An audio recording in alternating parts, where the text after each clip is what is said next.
Hello, everybody. Welcome to Subtle Asian Book Club. We are a group that amplifies Asian storytellers, and we're so excited to be here. I'm Alexandra, also known as Twirling Pages, and I'm here with my co-host Tiffany, also known as Read by Tiffany. And we're super excited to have the author of The Paper Menagerie, which was our August book of the month, Ken Liu. Hooray! Woo! Yay! Thank you Can so you much, please Alexandra and Tiffany. Yeah, of course. Can you please introduce yourself and your books? And as a quick icebreaker, tell us a hobby or activity that you've been loving recently. Sure. So I'm Ken Liu. I am an author of speculative fiction. I've had many other jobs as well before becoming an author, but I'm sure those will come up later. My books. Okay, so let's see. So I'm probably the series that I'm most proud of, for lack of a better term, is the Danzan Dynasty. It starts with the Grades of Kings, and there are 4 volumes in the series. They're all finished now. I just finished, the last book came out earlier this year, and I'm super excited to be able to have the whole thing out and for readers to be able to see them. I'm also a short story writer, so there's 2 collections of mine. One of them you've read, and hopefully you'll get to the other one, The Paper Menagerie and The Hidden Girl and Other Stories. The Paper Menagerie and Other, wrong one. The Paper Menagerie and Other Stories is my first collection, and it is sort of a retrospective over my short story career over the first, I would say maybe 15 years of the time I spent writing. The Hidden Girl and Other Stories is newer, and a set of linked stories in the collection about the singularity had been turned into a TV show by AMC. So if you want, you can now go on to AMC Plus or High Dive, and it's an animated series, an animated drama series for adults. And it's about the singularity and what it would be like if we were uploaded into computers. I think Craig Silverstein, the showrunner, has done a great job. So if you're interested, check that out. And that's pretty much, my books. I love writing about fantasy and science fiction and anything in between or sort of related. If you've read The Paper Menagerie and Other Stories, you probably know that I'm not particularly hung up on genres. I often just sort of mix things up, and I write sci-fi as though it were fantasy, and I write fantasy as though it were sci-fi. And some people like that, and some people don't. But that's the kind of story I enjoy writing, and hopefully some of them connected with all of you. Yeah, so that's pretty much me. Ooh, thank you for that intro. We definitely connected with many of the stories that you wrote, and overall, it was a great time. So, as a preface for this live author interview, we will be diving into some spoilers. So, please make sure you read the book before you come back and watch and discuss with us. So, diving right into our first question, The Paper Menagerie and Other Stories is such a beautiful and moving collection of books. It won the Hugo, Locus, and World Fantasy Awards. What inspired the different stories in this collection, and what inspires your short fiction in general? Um, wow, it's a great question, and something that requires me to um, think a lot. I guess the best way to answer would be to explain to you a little bit about my what drives me to write stories in the first place. Um, I tend to not think about genres specifically. What tends to drive me to write a story is usually a metaphor that we speak about, or some aspect of human experience that we describe metaphorically that strikes me as very interesting. What I then do is I take that metaphor and I create a world in which the metaphor is literally true. So I'll give you some concrete examples. So one example might be we often speak about how we are born with a particular nature, a kind of inclination, a sort of kernel of truth. And when we talk about historical figures, oftentimes we talk about them with a particular object that, for us, metaphorically defines who they are. So if you're talking about, say, George Washington in earlier times, you might think about the cherry tree. right? That somehow is a defining object of his life. Later on, if you're more of a in recent years, if you read about George Washington's life, you might think about um, the false teeth he wore, which were taken from enslaved people. And that also, in some way, defines both who he is and who we think about our own America's founding complexities, America's founding, if you will. Um, so we talk about this metaphorically, but then I thought, okay, well, what if you take that metaphor and turn it real? What if people's souls really were identified with objects? What if you could really live in a world in which your nature is discernible, or you think you can discern your nature from a single object? And then that's, the origin of something like State Change, which is a story about how, if that were literally true, what that would be like. Another example might be the paper menagerie itself. We often speak about how when you feel loved, and when you are in a situation where you feel very supported, very much loved, the world seems more alive. Everything seems somehow more colorful, better in some way. So what if that were literally true? What if love really can animate things, can make things that otherwise don't have life come alive? That's what the paper menagerie is really about.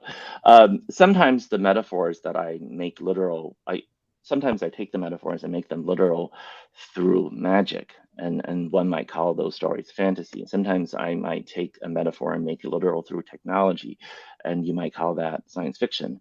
So one of the most famous examples of this sort of thing is the experience of modernity, right? We all have this experience where living in the modern world is profoundly strange in a lot of ways for us, given the way our brains evolved for hundreds of thousands of years in these small tribes. The fact that we have to now deal with thousands, hundreds of thousands, and millions of strangers in a city is profoundly unsettling for us. I mean, just think about going to work, going to shop, going shopping, whatever. You have to be surrounded by all of these strangers whom you will never see again, and the idea that they all have their own inner lives, that they all have potential social connections, that you could have relationships with all of them, it's overwhelming. It's really so overwhelming that I think sometimes we have to protect our own little brains, our own, evolved monkey brains, by sort of making up stories for ourselves. Like, all of those people are not real. They're NPCs. I'm in a video game and I'm the only one that's real. They're all NPCs. Um, I think that's very much a part of the experience of modernity. This idea that you have to sort of reduce a lot of people down to roles, to NPCs, to just flat characters in order to be able to even deal with the fact that you're surrounded by so many people. So after a while, you start to have questions like, you have this illusion that you're the only one with a rich inner life, and only the people have rich inner lives. Everyone else is just sort of a flat person. And then you start to question, are we real? Am I also an NPC in someone else's life? If you make that metaphor literal, you now have a world in which there are real people and there are people who look like people but who are not people, and you have to come up with a test to figure out who is who. The test might be empathy. You might say empathy is the defining human characteristic. Then you end up with a story like, do androids dream of electric sheep, or Blade Runner, as most of us know it. So I don't think Blade Runner is really about robots or androids. I think it's really just about the profound alienation of modernity. If you read PKD's original story, that's what I think it is. PKD is profoundly metaphorical writer. His style of sci-fi is much more of the sort of thing that I enjoy. It's that kind of metaphorical literalization of metaphors. So this is a very long-winded introduction to answer your original question, but coming back, that's what inspires me to write a lot of the stories I do, and those are the stories that ended up in the paper menagerie. There are instances where the attempt at literalizing a metaphor felt particularly interesting. So the second step of the process is why? Why bother literalizing metaphors? What's the point? Well, it has to do with my experience in learning things, in education, and in just generally how human minds work. Um, there's a school of teaching of mathematics where models and concrete objects that children can manipulate are used to teach abstract mathematical concepts. So, for example, a very famous Indian mathematician, I think this was back in the 19th century, wrote a book teaching geometry to children using origami. You learn geometry by actually folding pieces of paper to form all of these figures.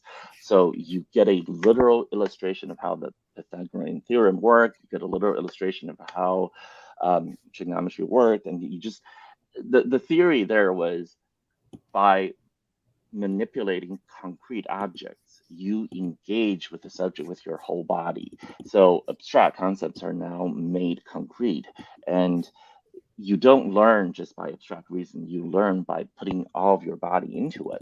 And I think there's a huge amount of truth to that. When you have something tangible and you can manipulate and you can move around from all directions, you end up learning and seeing aspects of the subject. You gain insights that you otherwise would never have.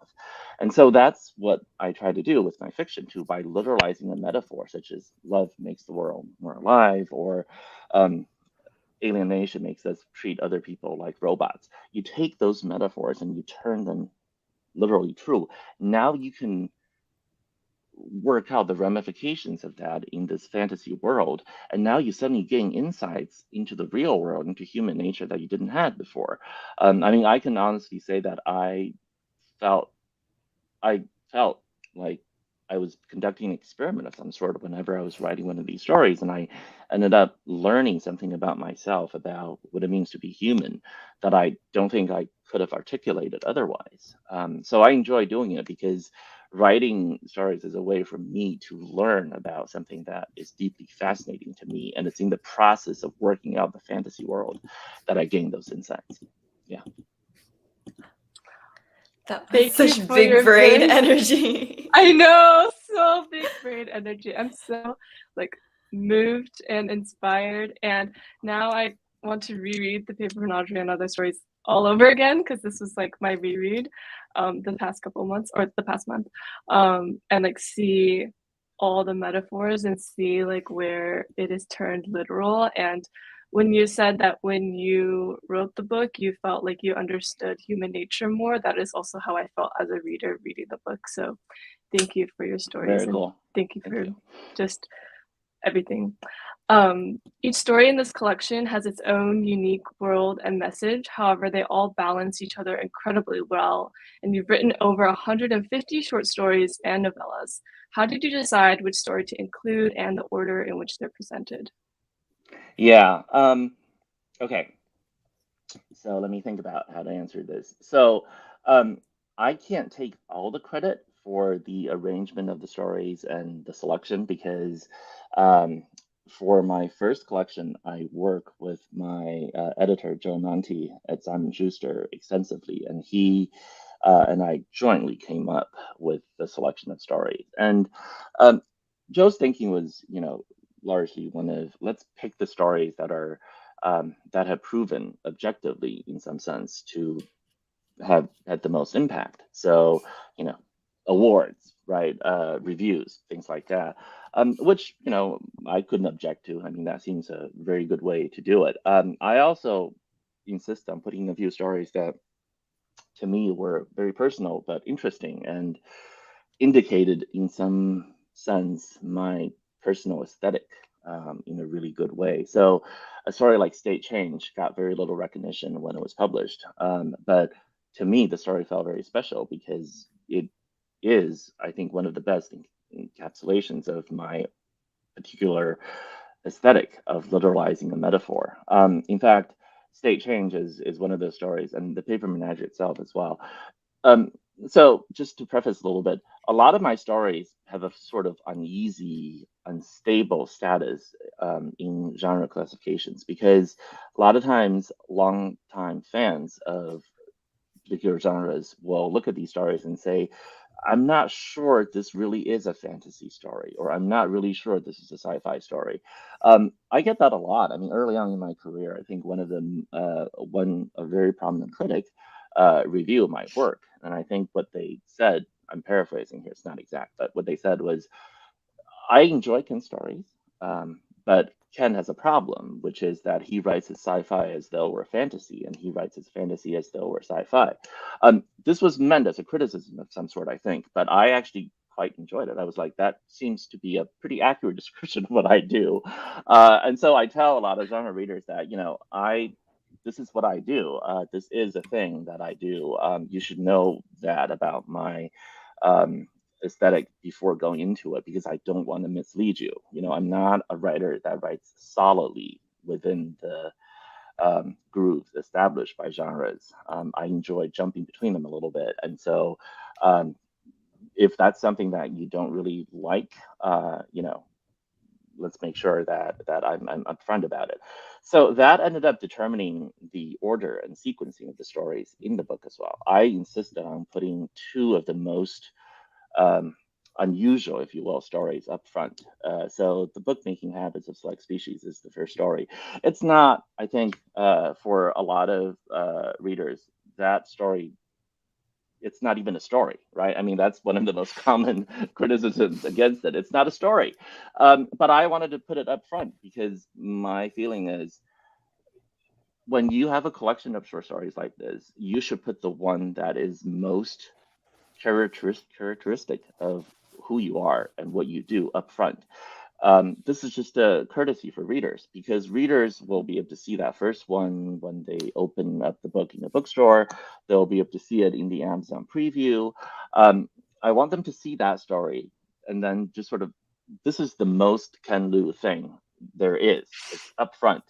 You read this, and if you leave with the idea that this is ridiculous, this is not even a story, I don't want to read this, then I'm saving you time and money, because you can put the book down and go find something else. I do not want to waste readers' time and money by luring them in with something that is a little more comfortable. So I'm going to put this thing up front. But if you read it and you're like, I'm not sure what I just read, but that's interesting, I'm going to go a little more, or I really like that. Okay, then that's good, because that means you'll think I'm good company and you can enjoy the rest of the stories as well. So I put that up front. That was my decision. I also wanted to put The Man Who Ended History at the very end, because that story was, up to that point, the most painful, complicated thing I had written. And I wanted to make sure that came at the very end of the collection, because it's sort of the culmination of my short story writing career up to that point. And then at the same time, I also wanted to put another story in the middle that would be a sort of a tentpole. And that was an advanced reader's picture book to I can't even remember the title because it's so long and involved. But that's the one I wrote for the collection. Hadn't been published before. I wrote it, and it's sort of a companion piece to the bookmaking habits. It's another story that goes into our relationship with thinking, with speech, with language in general. But unlike the bookmaking habits, which is very abstract and almost deliberately story resistant. Comparative cognition, on the other hand, is a story that is full of emotion and has under all of its speculative shell, there's a very human story that I wanted to tell. So it's sort of a melding of my strain of speculative work along with my very deep engagement with family, with human relations. So that was the idea. Those three stories, beginning and middle, were the pieces I wanted to put there to shape the overall structure. Then the other stories sort of got slotted in to fill out the entire arc. That was the idea. Wow. I feel like they all fit very perfectly too. So I think it worked out really well. Thank you. So, as Subtle Asian Book Club, we read a lot of books by Asian authors. And I think one thing we try to do is understand more about our heritage, our background, world events, and events that basically impacted our families as well, or all across Asia. So, some of your stories are drawn on deeply historical topics such as the 228 massacre in Taiwan and the Cultural Revolution in China. What does your research process look like? How much of it was like interviewing your family members, cracking open some books? And were there any messages you hope to convey through your writing? Oh, wow. Another very complicated question. Definitely complicated thoughts. Okay. We love Uh, it. yeah, this is great. Okay, so let me think about this. Okay, so I don't have one set research process. I actually, my research tends to be very idiosyncratic based on the topic, right? So, for example, for The Man Who Ended History, I studied obviously the archival materials I could get hold of. I mean, the Library of Congress actually has a collection of papers on Unit 731, many of them from the interrogations and testimony the by actual individuals involved in the work of Unit 731. So, as we know, the U.S. shielded many of these war criminals afterwards in order to obtain their knowledge. So there was a lot of material and documentation on that. And I was able to browse through it and research it. I also, because the story is about denialism and those who deny war crimes. I absolutely spent a lot of time in those groups as well to understand the view of these people. Now, this is very difficult. So, I mean, I don't know how many of you have experience like this, but it's sort of like trying to spend time listening to Holocaust deniers and trying to understand why they think the way they do and trying to actually understand them instead of just, think that you understand how they think. It's a profoundly horrible experience. I mean, I will say that I did it at a time in my life when I was able to withstand that sort of thing. I don't think I can do it now. I'm not able to do that sort of thing anymore, but I could at the time, and it still drove me. Oh my God, I had suicidal thoughts, and it was horrible. You can't deal with people who deny your humanity like that. And there are internet forums where these people congregate and talk about their theories. So, that's part of the research too. I also had friends in China and Japan who would be able to go visit museums and research in archives and take videos and photos for me and of material that I couldn't see in person. I interviewed folks who knew what they were talking about, historians, journalists, and people who actually research and try to keep alive the memories of the victims. So there was a lot of work like that. For some other stories, the research would be a little bit different. I mean, for state change, right? More lighthearted thing.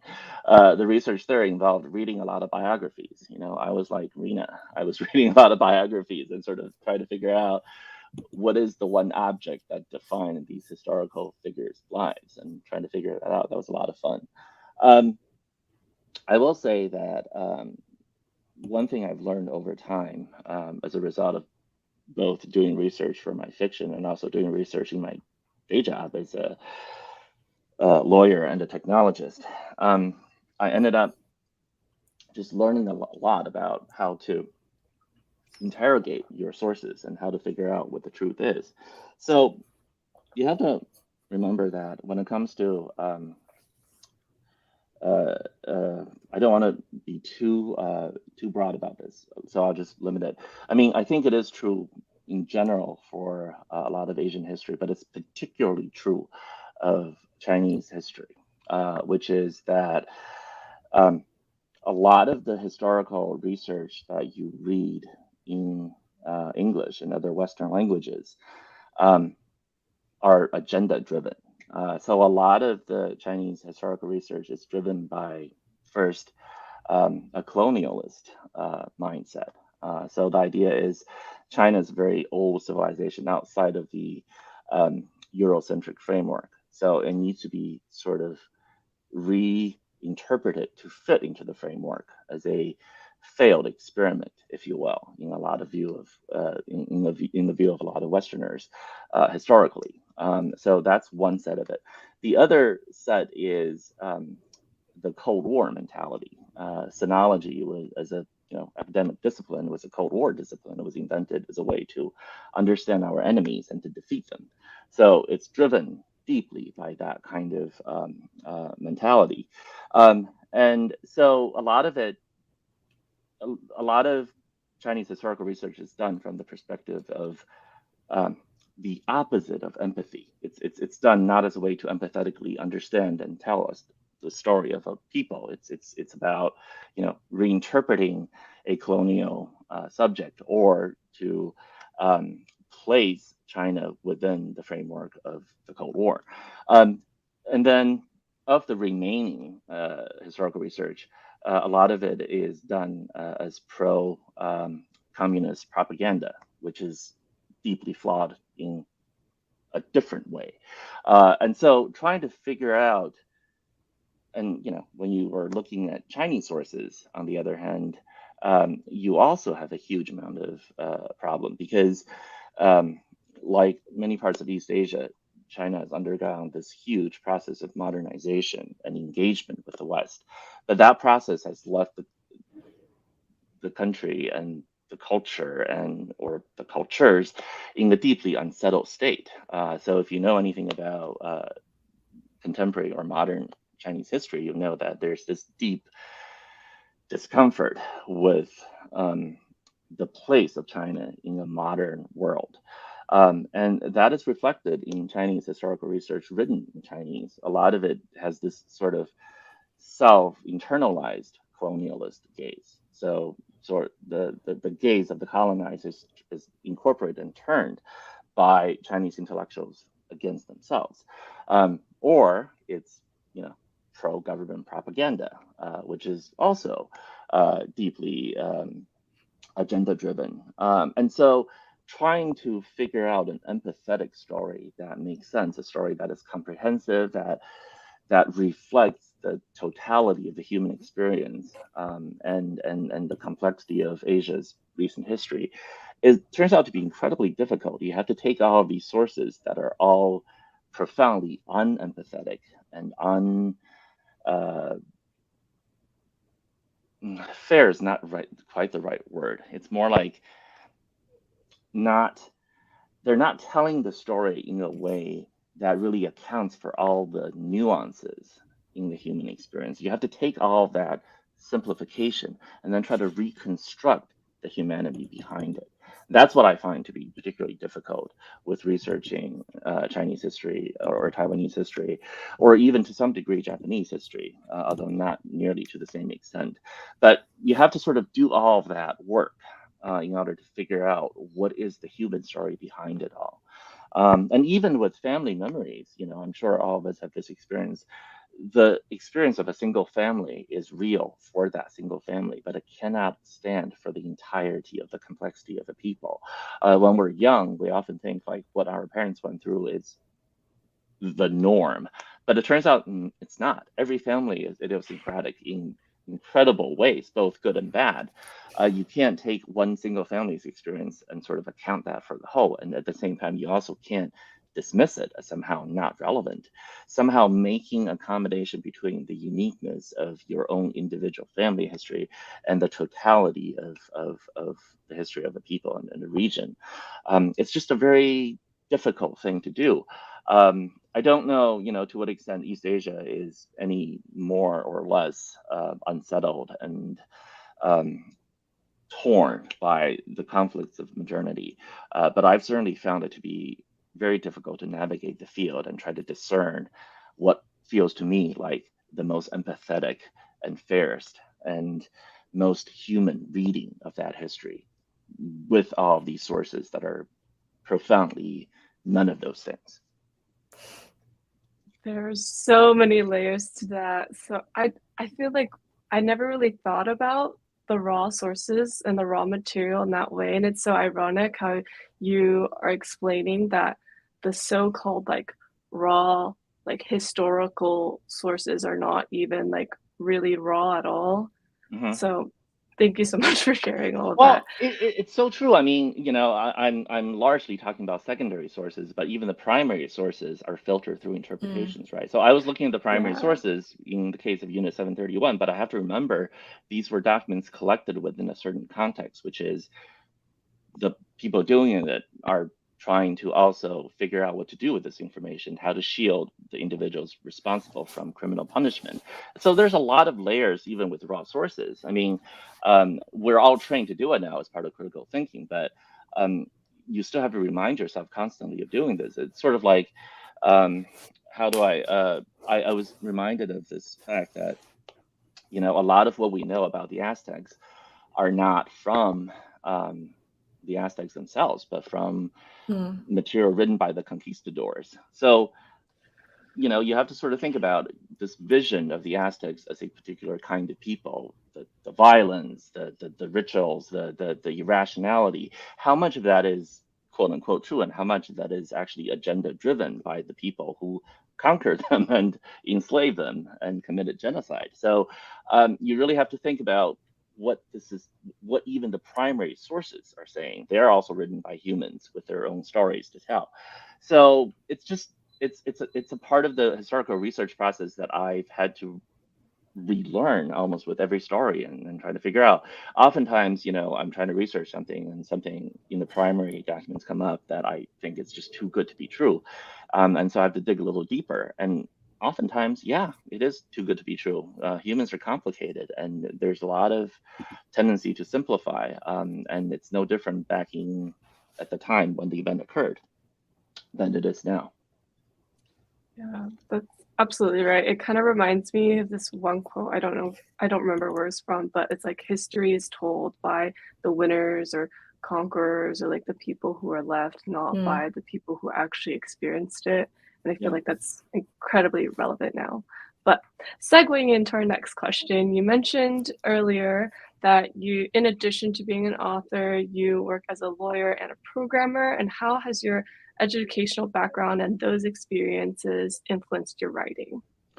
Where to begin? I mean, because I spent so much of my life as a technologist and just enjoying and loving working with technology. I actually worked as a technologist in two capacities. One is as a programmer, I actually built things, and the other is as an expert witness in high technology cases. And so Ooh. there, I acted sort of as a historian of technology. I had to research into the evolution of these technologies. I had to understand, because a lot of these cases are about priority patents, about who came up with an idea first. So I had to Mm. do a lot of research into that history of technology development. So these things ended up shaping how I write about technology and how I view the world profoundly. I ended up realizing that technology is in fact much more of a craft than it is a science. It's much more about tinkering, and in some ways it's more like a language. It's more like poetry. It's more about engineers developing a repertoire of techniques that they pass on, and new engineers new to the field take these existing tropes and then put them together in surprising new ways. And they get inspired by colloquial folk innovators, if you will. Innovation often happens before people have understood the scientific principles behind the innovation. It's just a deeply profound and sort of turned around look at technology than what I got, as a college student. So I really enjoy that, and a lot of my stories reflect this sort of understanding of the importance of practical experience, how so much of it is impossible to teach, and how much of it requires you to actually practice the craft, to be an artist in technology, to really understand how to do this. As a lawyer, I spent many years practicing actually as a corporate lawyer, and I ended up getting a sense of the importance of storytelling in human society.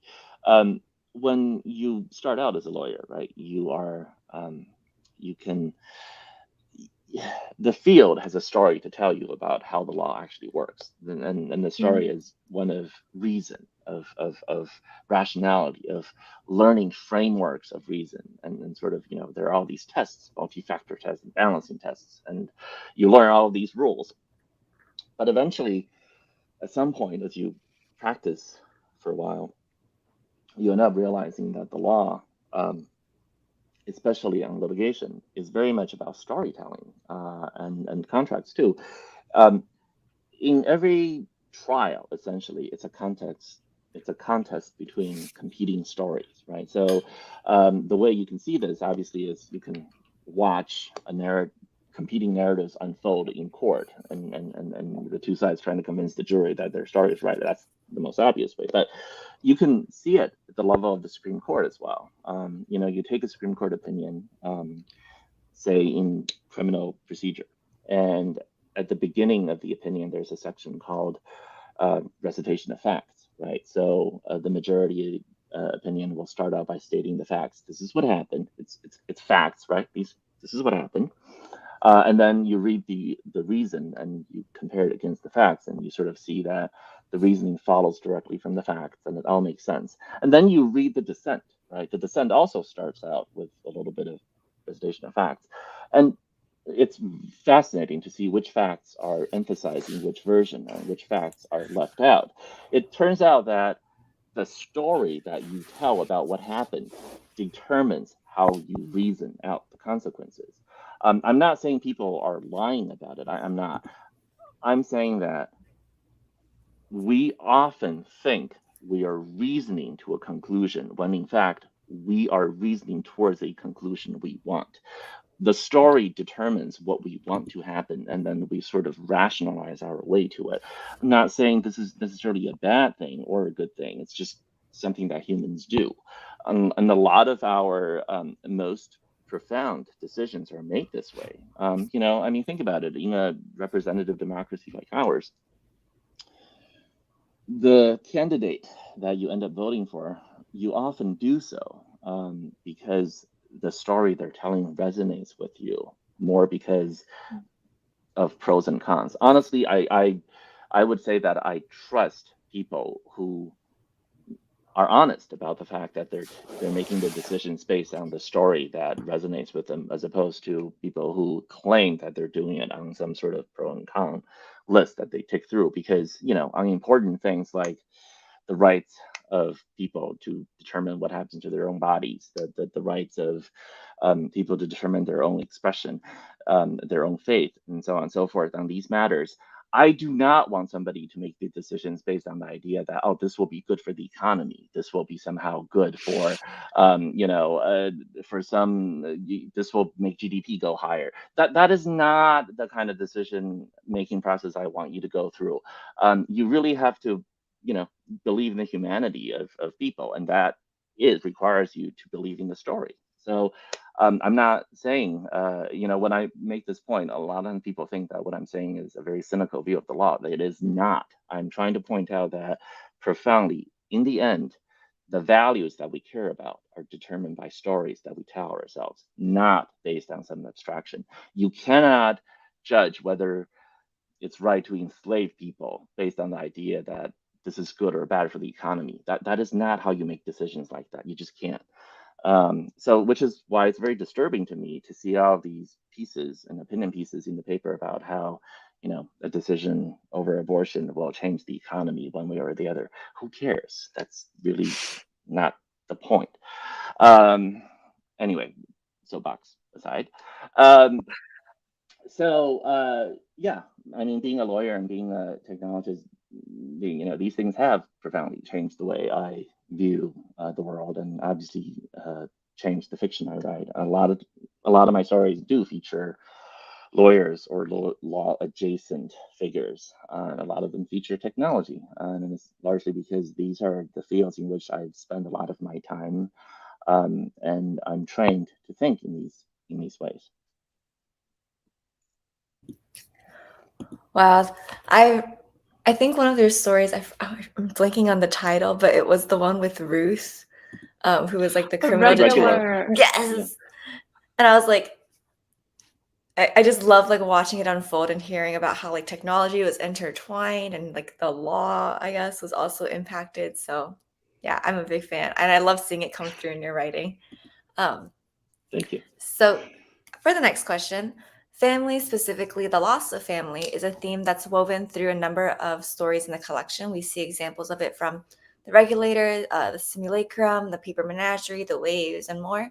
Why do you like to use the brokenness of families to highlight their love for one another? So diving a bit Yeah. into plot questions. Yeah, that's a really great question.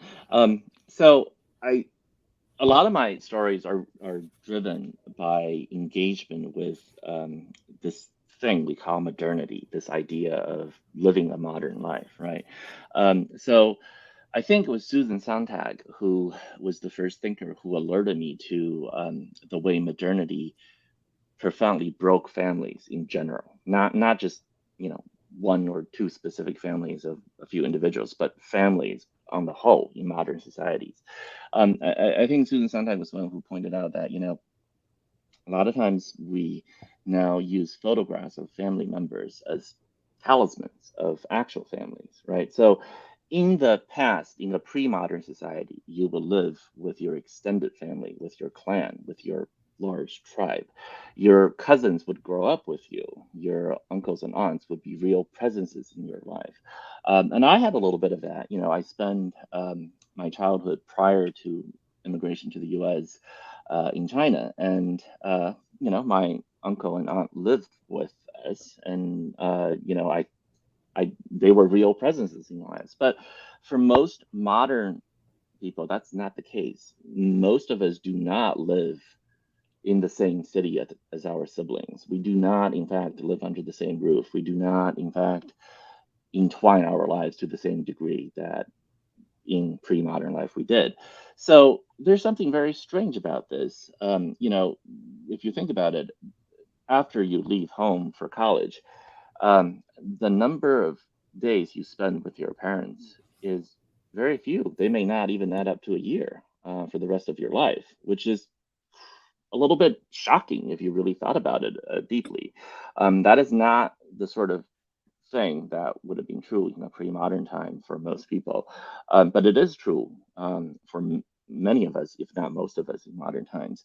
The way that families are broken, the sense of this extended family is broken in modernity, and how we substitute the real presence of family members in our lives with photographs and other symbols is something that I don't think we've fully come to terms with. So I think of the brokenness of families, or the separation from families, as a profoundly modern experience. And at the same time, the fact that we now have to create found families with our friends, the fact that we have to actually create or recreate or replicate or in some way replace blood families with individuals that we associate by choice rather than by assignment at birth, is also a profoundly modern experience. We now have to rely on these relationships of choice, far more than we used to. And so a lot of my stories dwell on this aspect. Sometimes people sort of uh, uh, forget that this is true of everybody. For so many of us in the modern world, we don't end up living in the city or town we were born in. We go to some other city for college, and then we end up going somewhere else for jobs, and we end up marrying someone and settling across borders, certainly across all kinds of boundaries. And we may not see our community of birth more than once a year or even a decade. I mean, this is not the sort of lifestyle that pre-modern people engaged in, and I don't think we're fully come to terms with what this means for us, and how we reshape our identities, how we have to navigate this profound set of changes throughout. So a lot of my stories are about that quote unquote loss of family, because we do experience this a sense of loss. I mean, we do so because we're trying to choose to grow, to develop ourselves in ways that are not possible if we stayed. But that doesn't mean that somehow we don't also recognize that we are leaving something behind.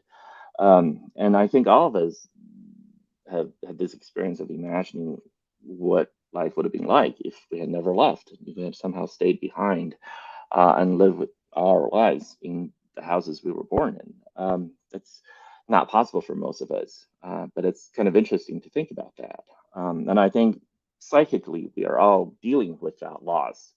And it's not that we haven't gained something in its place, something perhaps even better. But nonetheless, we're still dealing with it.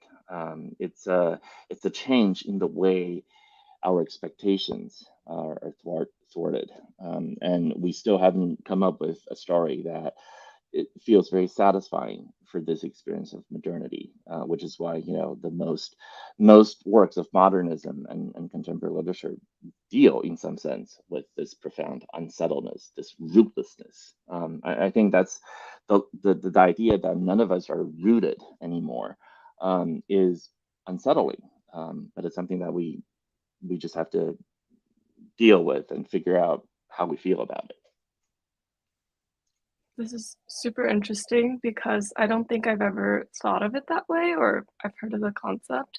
But as you're describing it, it is very accurate, and I can see this in myself because I recently moved to New York for school, and then in some of my friends who are no longer where they originated, like originally grew up in, and all that. And yeah, thank you for sharing. Um, the short stories feature narrators in different stages of their lives, including like young children, parents, elders, etc. How do you think these stories and their messages of identity, belonging, etc., transcend time and age? And I believe The Waves is a very beautiful example of this. So I've had this theory that I've alluded to already, that human values are rooted in stories more than anything else.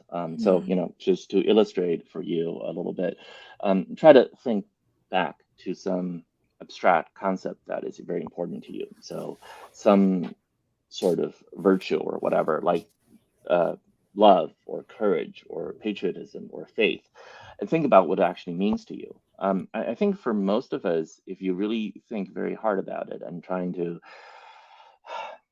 picture for yourself what faith looks like, what courage looks like, and so on and so forth, you don't end up with some abstract philosophical definition. You end up with a very concrete incident or a story that defines for you what that means. So courage might mean, in the final analysis, the moment a friend stood up for you on the playground when you were little. And honesty might mean a parent facing up to a failure and saying something that is, deeply, that doesn't put them in the best light, but they did it. Or, for me, love. I think about this incident when I was little, and I was sitting next to my grandmother, and she was knitting a sweater for me, and she had arthritis, so it was very hard for her to move the needles, and I could see that she was having a lot of difficulty. And so I asked her, does it hurt, Grandma? And she says, yeah, it does. And I said, so why don't you stop? And then she says, well, I don't want you to be cold.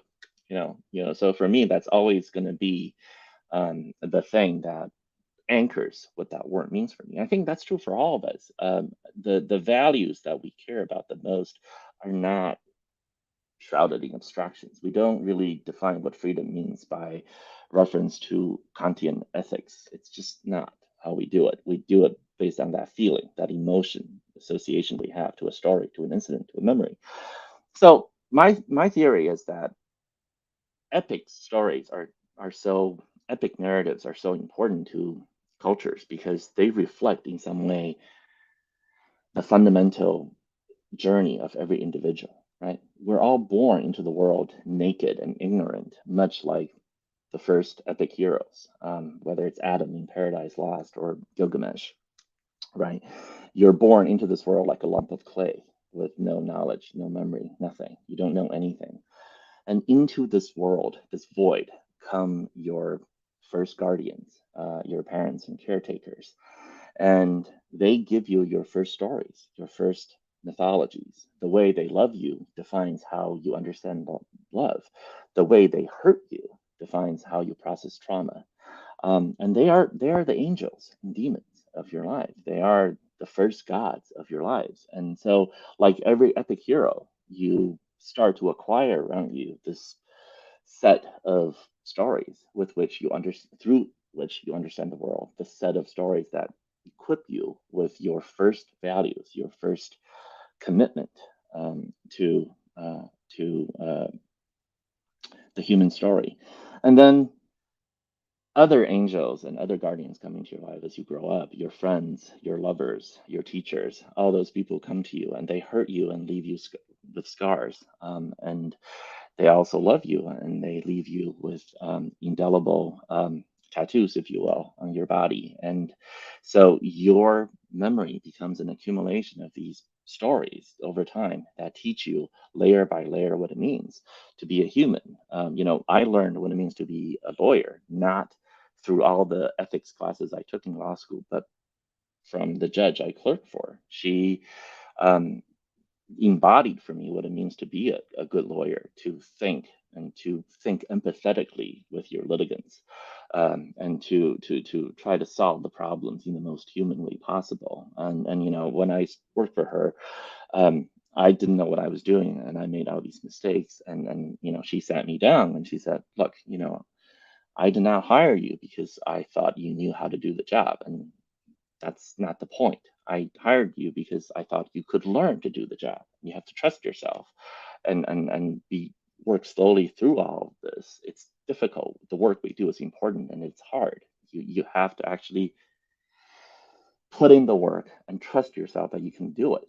And that has always meant for me what it means to be a mentor. Every time I'm putting in a position where I have to instruct others, I think about that memory with my judge. So the point is, somewhere along the way, along our life's journey, we find ourselves like Dante in the dark woods, midway through life's dark wood. And we realize that we're no longer just epic heroes who receive our mythologies from gods and angels. We ourselves have become the guides and angels of those who come after us. And we now need to embody the values we care about for the next generation in the same way that our friends stood up for us on the playground. We now have to stand up for those who cannot, who need our protection and our strength to acquire their meaning of what it means to be courageous, to be honest, to be faithful, to be loving. And this is how we pass on cultures. We embody the stories we love, and we hope that these stories will inspire those who come after us. And then when we're old, we die shrouded in our stories. In the end, that is all we have. We are a bag of bones that will turn to dust, and all we have are stories. And hopefully, some of us will live on a little bit, stories in the minds of those who come after us. But in stories we begin, and buried in stories will go. That is all we have. It's the only thing that matters.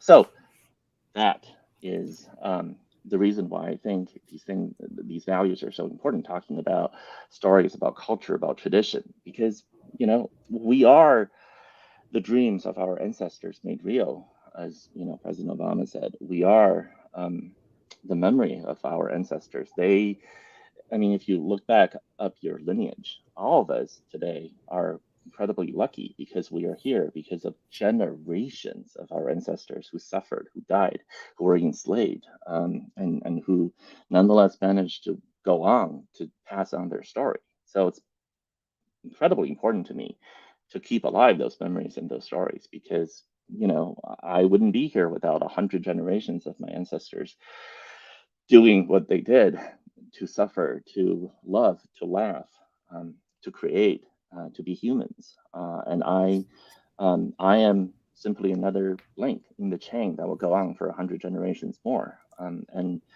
it's a duty. It's a profoundly comforting as well as awe-inspiring duty to pass that on. Wow, I feel like I could sit here and listen to you talk forever. Yeah, I feel so inspired and so like I feel like my commentary about how I feel will not do justice of how I actually feel. So I'm just gonna leave it at that. Thank you. So we want to be respectful of your time. I know we're coming close to the hour. So I think our final question would be, there's a common theme throughout the stories of cultural and family traditions fading over time. And you just touched upon this a little bit. But are there any traditions your family preserves from the older generations that you hope to pass down? Well, there are many, cultural practices we celebrate the various festivals, like the Mid Autumn Festival that just happened, and we share mooncakes and we make mooncakes and things like that. But ultimately, I don't actually necessarily think any specific thing is all that important, because the one thing about tradition that I've learned is that it's about change. Actually, it's about transformation. We don't really do things the same way our grandparents did, and that's okay. It's the values embodied in the stories that must be kept alive, rather than the specific manner in which that story is told. So, there are some of these traditions. When I actually learned to knit myself in honor of my grandmother because of that. So, in some way, that's one way that I pass it on a little bit. And I know that, I enjoy making origami with my kids, again, in some ways, as a memory of my grandmother teaching me how to make these paper animals. So these are things that are important to me. But, it's like any kind of oral tradition or any kind of practice. This sort of thing has to be renewed every generation. Every generation has to give it a new meaning and really make it their own for it to be alive.